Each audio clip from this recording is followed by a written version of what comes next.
Okay, so I finally put on makeup so that I can do a video without looking dilapidated. And this is my favorite part of my living room. My friend upstairs, the artist, put up this what he called disposable art decal for me. And I really like it. It's underneath my picture of my, it's a wood thing of San Isidro. And both my father and my mother's father were born on San Isidro Day, April 4th. So, okay, so here we go. This is a serious update. The reason, I'm delighted to be in this wonderful apartment. There's no question about it. Let me see if I can get this organized here. I have this cute thing up on the wall, big, cheap, from Amazon. Okay, so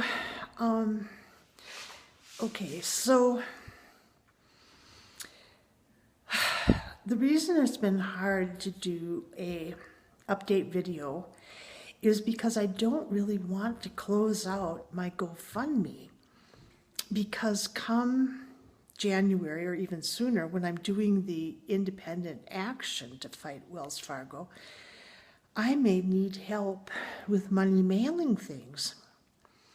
It's so tricky. I haven't been able to buy stamps here, and this is all extraneous, because the post office doesn't have the addresses for this complex in its national database. So I can't order stamps or buy priority mail online. But anyway, here's the thing. The reason I'm doing this in front of the Love Hibiscus, wall thing, is because it's very interesting. The decal is black. You can see that it looks black. But when I go into the kitchen and look at it, it looks silver. And at night, or not at night, but in the afternoon when the sun is on this half that you can see, and then there's no sun on the other half, this half that's in the sunlight is white, bright white, and the other bit is black. And really, that seems like a perfect illustration for what's going on with me and the court things in Wells Fargo, because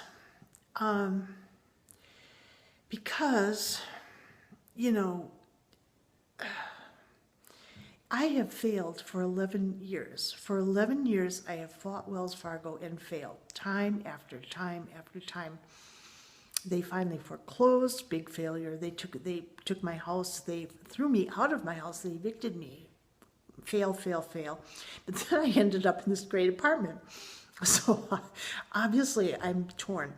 But I'm not torn about the corruption involved with Wells Fargo or with the courts clearly seeing. I mean, you can't miss me saying, look at this. In 2005, no one could find the original note.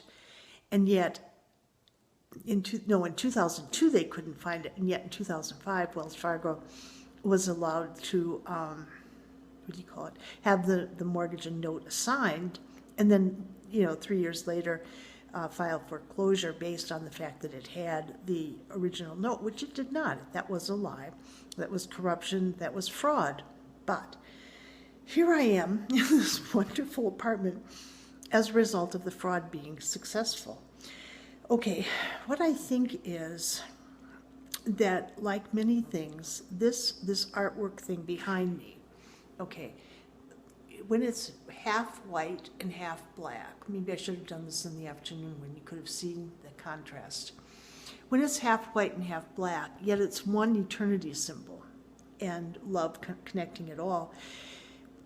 When it's all one thing, but half of it is perfectly white and half of it is perfectly black, we have what we have going on in not just the United States, but many countries around the world. Basically, what we think of as our good government is both black and white. And so we have the laws, the Constitution, written in black, solid, you can believe in it. But then it just fades out. The sun hits it, and it just becomes the same color as the walls. So what we have is it's very difficult to fight. Look at Julian Assange in prison, in a high security prison. Because, why? Because he showed American military killing wantonly, killing journalists and kids. Well, they didn't kill the kids, they only hurt them quite badly with the gunshot.